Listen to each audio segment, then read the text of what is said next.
Hoy vamos a meternos de lleno en una interpretación fascinante, y hay que decirlo muy particular, sobre el papel de Estados Unidos en la profecía bíblica. Es una teoría que, ya veréis, conecta símbolos que vemos todos los días, como el que está en el billete de $1, con textos antiquísimos y eventos que marcaron la historia. La gran pregunta de la que parte todo este análisis es bastante directa, pero tiene miga. Si damos por hecho que las profecías de la Biblia trazan, de alguna manera, el curso de la historia mundial, ¿cómo es posible que una superpotencia como Estados Unidos parezca, no aparecer por ningún lado? La fuente que vamos a desgranar hoy tiene una respuesta muy atrevida. No es que no aparezca, es que ha estado ahí todo el tiempo, oculta a plena vista. Y aquí es donde empieza lo bueno. La tesis principal que vamos a explorar es, como poco, polémica, pero es muy clara.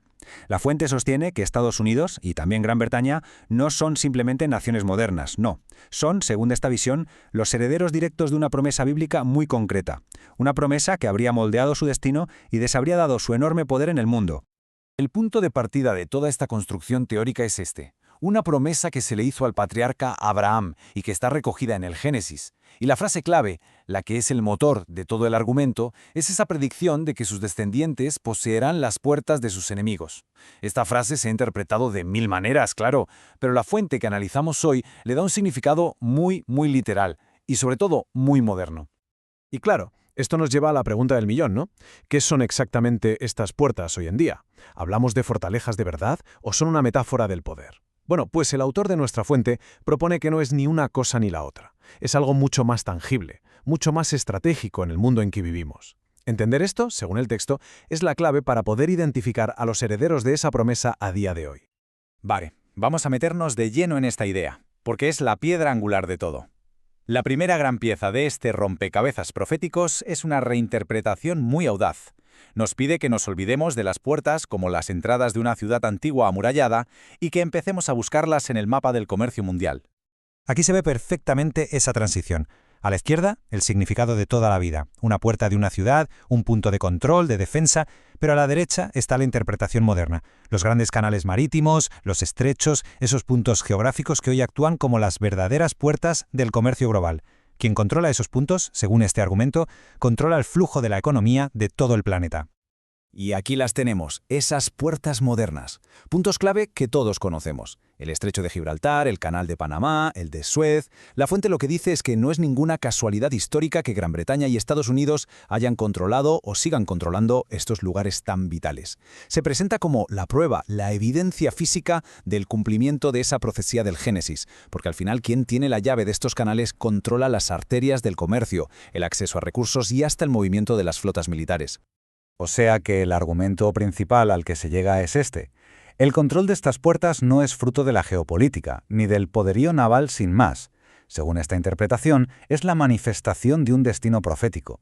La clave del dominio económico y militar mundial es, sencillamente, tener la llave de estas puertas comerciales. Y esta es la prueba principal que se presenta para identificar a Estados Unidos y Gran Bretaña como los herederos de esa promesa. Bueno, ya hemos visto la parte geográfica de la teoría. Pero ahora la cosa se pone todavía más simbólica. La siguiente capa de esta interpretación nos lleva de los mapas del mundo a las orillas de un río muy antiguo, el Jordán, y nos propone que un evento histórico clave es, en realidad, una profecía, con forma de línea de tiempo. El evento es el famoso cruce del Jordán, del libro de Josué. En el relato, el pueblo de Israel está a punto de entrar en la tierra prometida, pero el río viene crecido, es imposible pasar. Y entonces ocurre el milagro. Cuando los sacerdotes que llevan el arca de la alianza ponen un pie en el agua, el río se detiene en seco y permite que todo el mundo cruce. Pues bien, la fuente que analizamos defiende que esto no es solo historia antigua, sino una profecía simbólica y llenísima de detalles sobre la historia y el destino de Estados Unidos. Y dentro de esta historia, el texto se fija en una instrucción muy concreta, una que a primera vista parece un poco rara. Se le dice a la gente que no se acerque al arca, que mantenga una distancia de 2000 codos. En el contexto del relato es una orden para mostrar respeto, ¿no? Pero para esta interpretación profética, esa medida, los 2000 codos, se convierte en la clave que desvela todo el misterio. Y aquí es donde la interpretación da un giro, bastante sorprendente. Un codo es una medida de distancia de toda la vida, más o menos lo que mide un antebrazo. Pero la fuente propone leerlo de otra manera. Se apoya en un versículo del Evangelio de Mateo, donde Jesús pregunta quién puede añadir un codo a su estatura, que también se puede traducir como duración de la vida. A partir de ahí, el autor deduce que en un lenguaje profético, un codo puede representar una unidad de tiempo, un año. Si seguimos esa lógica, la ecuación es sencilla. Un codo es un año, así que 2000 codos de distancia se convierten en una línea de tiempo profética de 2000 años. La fuente propone que este lapso de tiempo representa el periodo entre la crucifixión de Cristo, que estaría simbolizada por el arca en mitad de ese río del tiempo, y un acontecimiento futuro. Es una forma de conectar la era antigua con la nuestra. Pero la profecía no se queda ahí. En el mismo relato se les ordena a 12 hombres, uno de cada tribu de Israel, que cojan 12 piedras del lecho seco del río justo del lugar donde se detuvo el arca, y con ellas tenían que levantar un monumento. Pues bien, según esta fuente, es a través del simbolismo de estas 12 piedras como Estados Unidos entra de lleno en la escena profética. Y esto nos trae a la que es probablemente la afirmación más visual y más chocante de toda la teoría. Se establece una conexión directa entre ese antiguo monumento de piedras sacadas del río Jordán y un símbolo que hemos visto miles de veces, un símbolo impreso en el billete de $1, el gran sello de los Estados Unidos. La propuesta es cuanto menos radical. La pirámide sin punta que vemos en el reverso del dólar, que casi todo el mundo asocia con Egipto o con la masonería, pues según esta interpretación no es ni una cosa ni la otra. Se argumenta que es en realidad un dibujo bastante preciso del Arca de la Alianza, pero no como la veríamos en un museo, sino como se veía cuando la transportaban, cubierta con todos sus velos y protecciones, tal y como se ordenaba en la Biblia.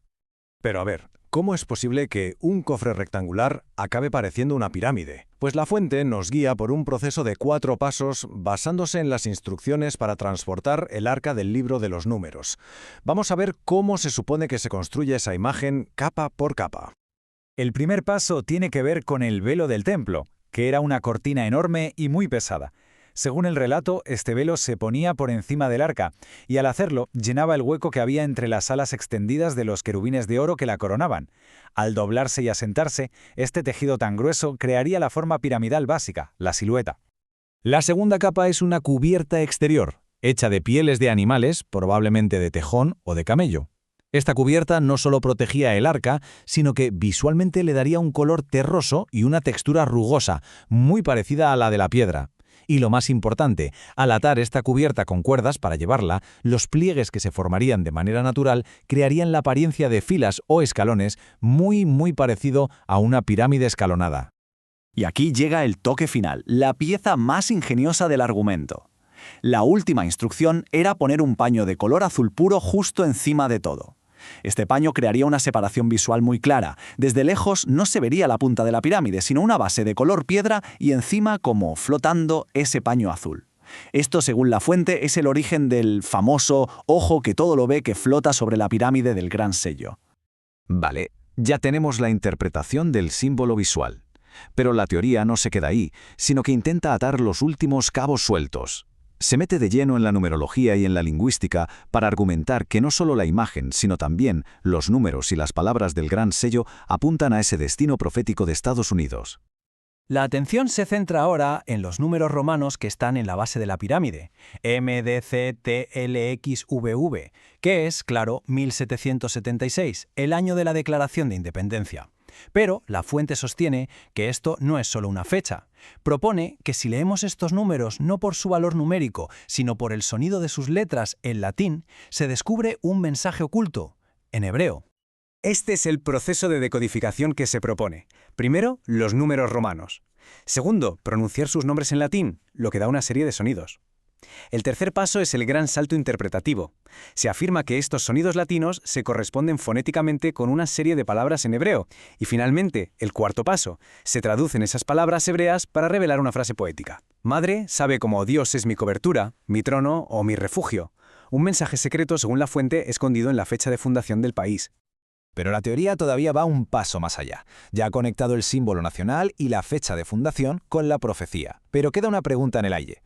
¿Dónde encajan los 50 estados que forman el país en todo este entramado? Para responder a eso, la fuente nos lleva otra vez a la historia del cruce del río Jordán. Y aquí se presenta lo que podríamos llamar una fórmula profética para llegar al número 50. A cada elemento de la historia de Josué se le asigna un valor simbólico. El arca y los sacerdotes que la llevaban serían las 13 colonias originales. Josué, el líder, representaría a Washington, D.C. Y luego tenemos 3 grupos de 12, las 12 piedras del río, los 12 hombres de las tribus y otras 12 piedras en el campamento. La suma es curiosa. 13 más 1 más 12 más 12 más 12 da exactamente 50, el número de estados. Y la teoría le da a cada uno de estos grupos un papel en la expansión de Estados Unidos. Las 13 colonias y las 12 piedras del río suman 25 estados que representarían el territorio original cedido por Gran Bretaña.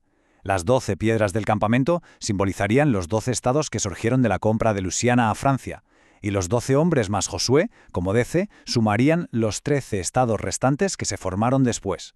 De esta forma se hace encajar la narrativa bíblica con la historia del país. Así que al final todas las piezas se encajan para formar una especie de gran tapiz. El argumento une la profecía de las puertas con el control de las rutas comerciales. El cruce del Jordán se convierte en una línea de tiempo y en una fórmula para el número de estados. El gran sello se reinterpreta como el Arca de la Alianza, y la fecha de fundación pues resulta que contiene un mensaje oculto. Todo está entrelazado para formar una sola narrativa profética. La conclusión a la que llega la fuente es que Estados Unidos no es una nación más en el mundo. Se le asigna un propósito profético muy específico, como dice esta cita, un campo de refugio. Un lugar de protección, de amparo divino, simbolizado por esa presencia oculta del Arca de la Alianza en su simbología nacional. Es la idea que cierra toda la teoría. Acabamos de explorar una interpretación increíblemente detallada y desde luego nada convencional. Al margen de si esta teoría se acepta o se considera una elaborada coincidencia, lo cierto es que nos obliga a mirar de otra forma los símbolos que siempre hemos dado por sentados. Y nos deja con una pregunta más amplia. ¿Hasta qué punto las historias fundacionales, los símbolos que las naciones construyen sobre sí mismas, no solo reflejan su pasado, sino que también moldean su presente y su idea de cuál es su destino en el mundo?